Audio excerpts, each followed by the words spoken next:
and welcome to CIO News. I'm Khushbu Soni, your host for the broadcast and a contributing editor at CIO News. This is a recorded session and will be available on our CIO News website, which is cionews.co.in, and our CIO News LinkedIn handle. This is our new series on energizing a digital future, an exclusive fireside chat powered by Crayon software experts with our digital innovators of India.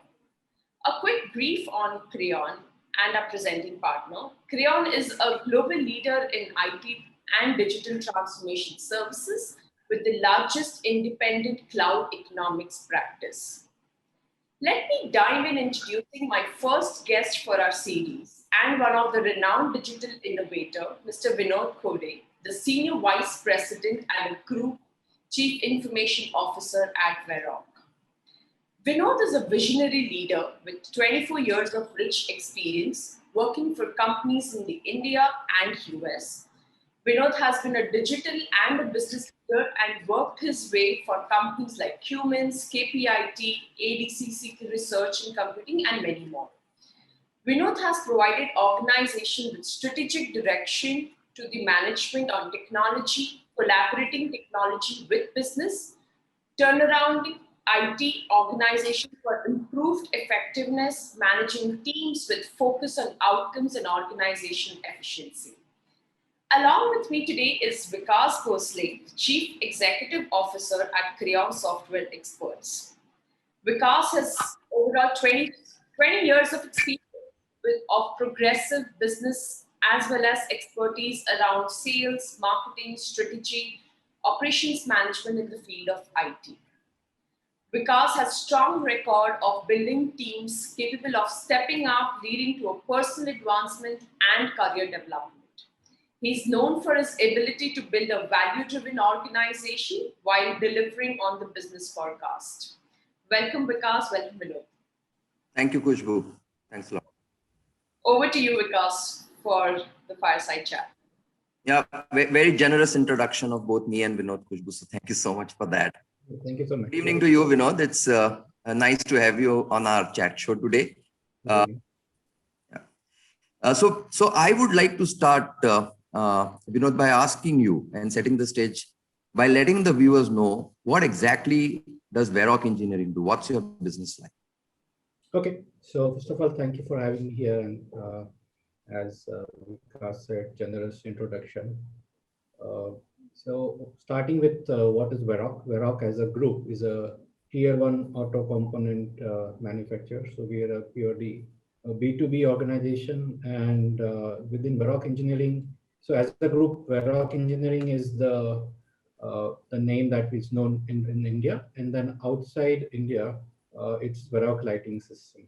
So the presence that we have about 32 manufacturing location in India, which is under Varroc Engineering Limited, and about 16 outside India, right from and in different countries like from Morocco, Mexico, then US, Europe, in Europe, various locations like Czechoslovakia, Poland, Turkey, Italy, Germany, and then Vietnam, and all the way to China. So we have presence outside India as Varroc Lighting System.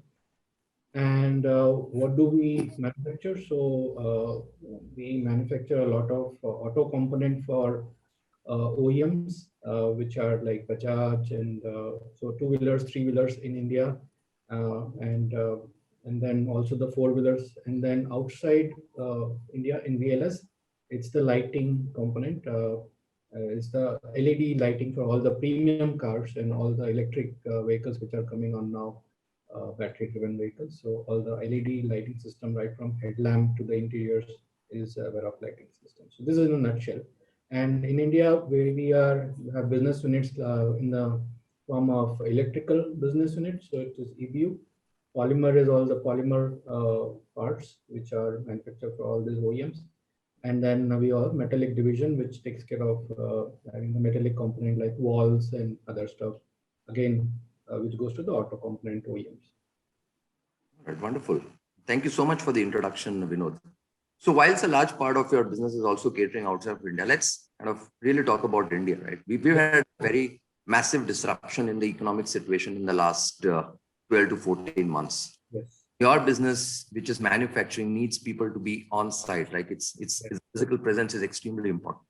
Given the pandemic, it'll be very interesting to know, how did you manage business continuity? How did you build resilience in the business? What kind of innovations did you bring to the table that ensured that your business was kept on, especially in the light of the fact that social distancing was such a big norm during the pandemic? How do you manage to keep the lights on in your business?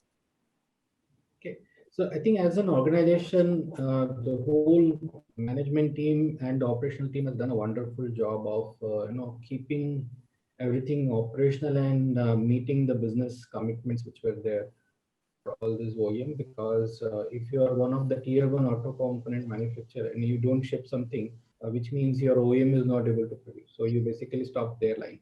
So I think operationally we were able to do. And talking about resilience is we, in terms of, like, from my perspective, what are the things which from IT point of view which was done to ensure that the business is able to continue to produce and ship and keep the customer happy, is that the initial days when since this is something which is like totally out of books, there is no reference to what can be done. All the BCPs and all that we had, probably it was not built to this extent.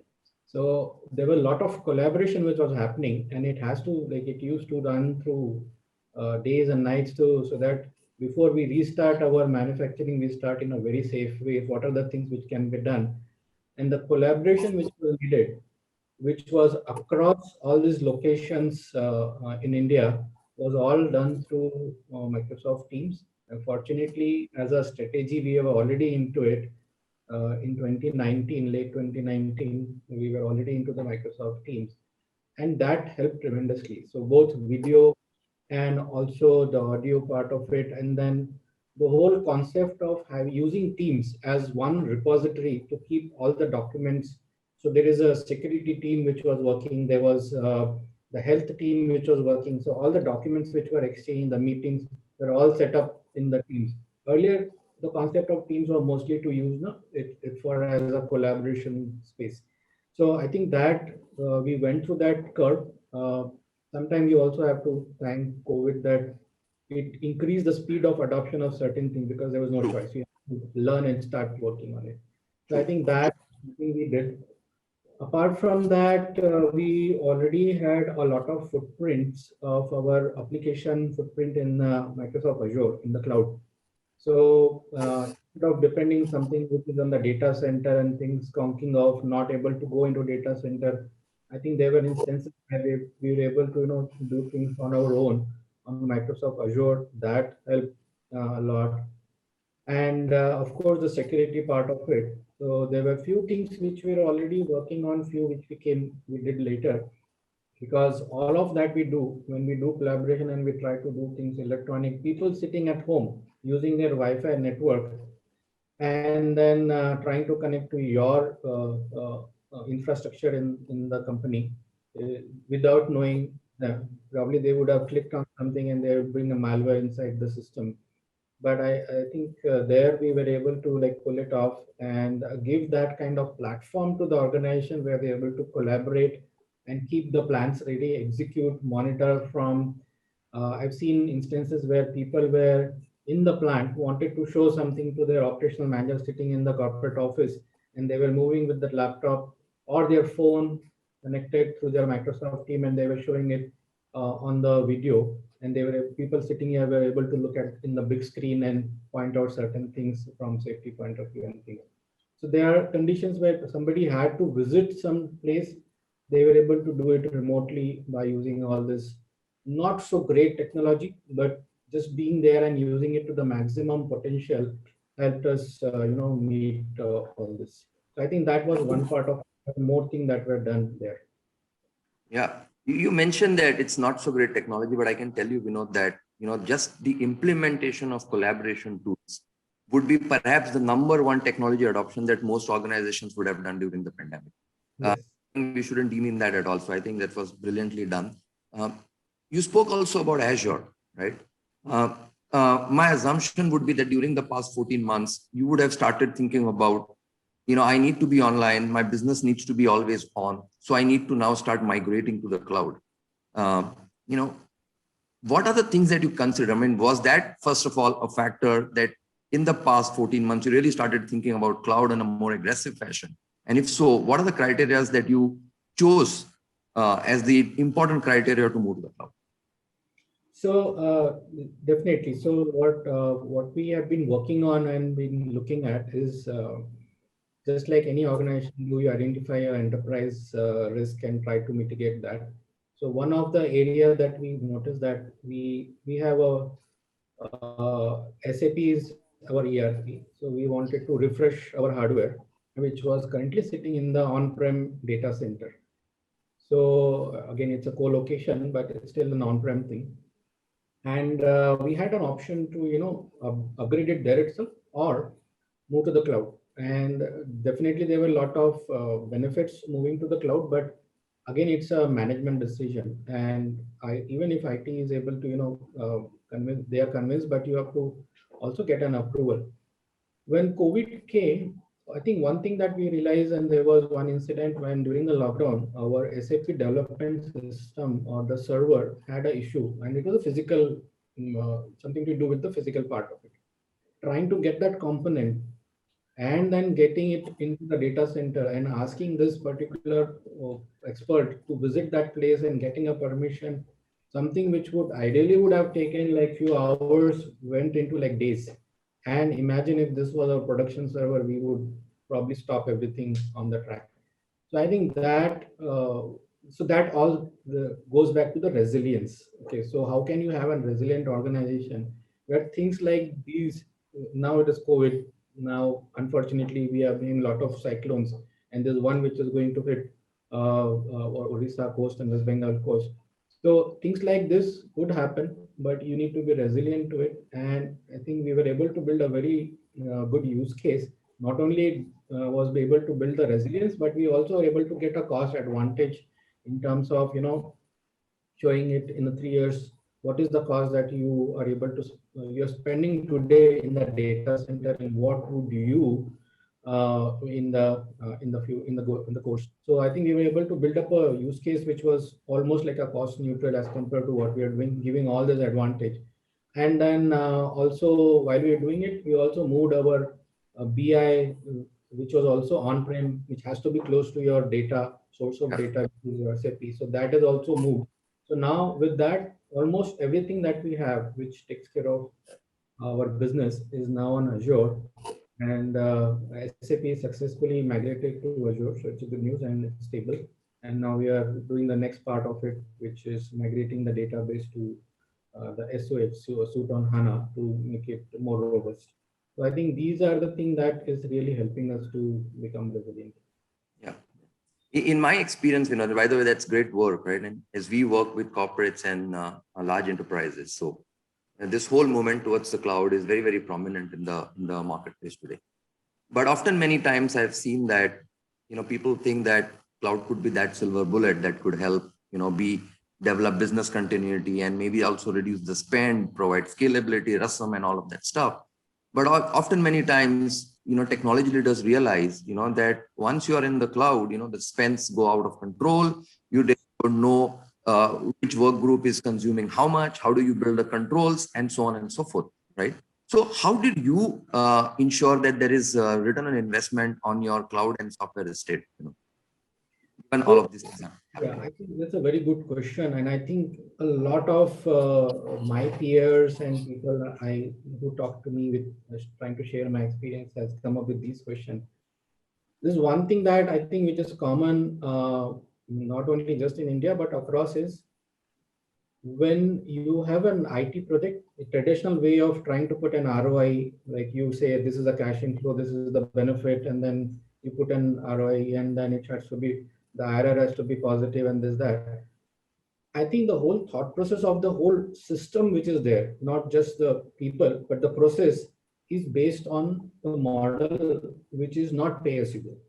So you see what I'm saying is that thought process is not just IT changing, the whole organization in the value chain, right from people who are sponsoring, who are approving, the finance, they also need to get this into their, ahead and to put this change process, that there is something which is called as pay as you go, and this will be a recurring thing, which will be a Yeah. recurring thing. And you will, it's not the earlier investment that they have approved and seen was like you just pay something. It is like one sunk cost, and then next year onward there is maybe a license cost. But here this is a big volume which is going on. But what does it offer? I think that is something that people need to understand. So coming back to what you said, is that was one thing that we helped the organization. Had a lot of discussion with the sponsors and the leadership. Unfortunately, I think they all got it. And the biggest thing that the biggest success thing I think that everybody needs to ensure is to make sure that for all this digital transformation and movement to cloud, there is a good leadership, sponsorship, and understanding of the business benefit from top. And what does it offer them in the long run? And how does it contribute to their direct, day-to-day benefit that they can derive? And ultimate, everything is done for the customer. So what is the customer delight, and how can we link it to their delight? So I think that these are the things that we were doing, and then ROI and trying to keep up, making sure that you do not have a leak in the cloud. If you do not monitor and somebody spins off something without you knowing, Yeah. suddenly overnight you have a big bill, and it's like a Yes. shock. That is a risk that everybody runs into. I think we need to have a strong governance module, and I think all this cloud, just not just Azure. You talk about Google or AWS have tools. And unfortunately, that is the part which people sort of miss out, and they give a least important, that hey, you need to have a tool set which will be a sort of a dashboard, and you need to look at it every day, because Absolutely. it's so easy to spin off something, and they, at the end of the day, there are people who are managing it, and they may just do something without knowing it and not realize that they have spun off something. And especially in cloud, when you have your VMs and you can package it into a product and you spin out something, it automatically spins off a lot of instances of that. So Yes. I see that happening in previous organizations, some experiences, but it all boils down to having a good governance in, even if it is simple to spin off something, there are certain rules which have to be followed, and you need to take permissions, and then somebody has to be monitoring, and it should be a maker checker set kind of thing that has to be put in place. Absolutely, Vinod. The use of tools to understand creation of dashboards that help you see on a daily basis. Sometimes even the knowledge of the cloud provider, right? The VMs and where can you locate it from, what kind of storage you're using. There are so many elements that go into creating that level of optimization. So glad to hear that. Which brings me to a question that you would have expected me to ask you upfront, right? And you spoke about it, digital transformation. Yeah. Whether I should call it a buzzword, or I should call it the fad, or things. But I am 101% sure that when COVID struck in March, and when you said with your executive management team, they would have asked you, what are we doing to digitally transform? So I am very keen to know, what are the elements of this digital transformation journey for Varroc? What's your vision around this? So I think, as you said, digital transformation has sort of become a buzzword, but in reality, we have been doing something similar earlier. Like, suppose you can do your finance on a very small tool, but now you have taken up ERP. So did you really digitally transform? Maybe yes. So that time that word was not used. Yeah. Here it is. So whatever we're trying to do is, like, first of all, as I said, like I gave you the gist of what is Varroc and what does it want to do. At the end, what Varroc wants to do is to keep their OEMs happy, give a good quality, meet the commitment which is given to the OEM, and at the same, because of all this, you will always keep on getting the business because your OEM trusts you, and then you also have to innovate and keep the cost down. So everybody is now after that, because especially with all the hits that we have got in COVID, there is no option but to manage the cost of operation. So the bottom line is, in a very key focus, everybody is watching it like a hawk. And so business digital transformation in Varroc is closely linked to the business vision and goals and the goal tree which is there for that. The key items on that goal tree and the vision is to optimize the cost, keep maximize the capex that we have invested in all this sites, that 30 plus sites and across the globe. Since you are part of the auto business, a lot of OEM would like to be very close to their manufacturing plant so that they minimize the risk of it. So doing that, one of the risks which COVID would have offered, that you have one location where you produce everything and then there's a lockdown. You cannot move from one state to other state. I think that was already mitigated, but it also adds to the cost because you have 30 sites. And so what we were trying to do is digital transformation. The journey was closely linked to this business benefits or business goal tree or vision, that is the capex maximization. Then you also need to keep a tab of, since people are working from home and there is changes as well, how do you train them and make sure that they are always up to the mark and give the best result and try to do more with less. So we had already talked about the collaboration tool, but we also working with HR, we brought in a learning management system which is online on the cloud, pay as you go SaaS model. So that is Yes. also implemented. And we are working on the IoT for this 32 plant, which is basically going to give you all the overall equipment efficiency, overall line efficiency, overall plant efficiency. Another thing that we noticed was the energy need of managing the energy, because energy, water, gas are the maximum contributor if you talk about the bottom line, along with the employee cost and all the other costs. So the indirect cost, you want to manage the energy cost. So how do you manage this? You get a visibility of what's happening on day-to-day basis. Use technology to catch the anomalies, do some forecasting protection, and then give this data, clean data, to the management on everyday basis. So I think IoT is one big push that we are having. We already talked about moving our SAP to cloud, and then once this is done, our BI will also be there, and then we will be able to do more of predictive maintenance kind of data, along with integration of IT and OT. So the IoT projects that we are launching will also be tightly talking to the SAP, because there's no point in just having the IT data, OT data. What IT will be there, and then it will be fed into the BI to give all this intelligent, to offer the intelligent insight to this. Apart from that, other aspect that we are working on is the RPA. So we are trying to see wherever possible there is a repetitive work which can be reduced by doing automation. Try to do it. Initially, the journey has started with trying something simpler, using simple tools, using Microsoft Power Automate and a lot of services from Azure, instead of doing a big bang with the premium RPA tools, which you have to pump in a lot of money. But you also need to have a lot of use case to utilize it fully. Ultimate aim is that, but start with something, build that culture, give that visibility. People understand that, hey, this can be done. This is the art of possibility, and they'll start asking for more. Yep. So I think these are the key one that we are trying to do. There are more.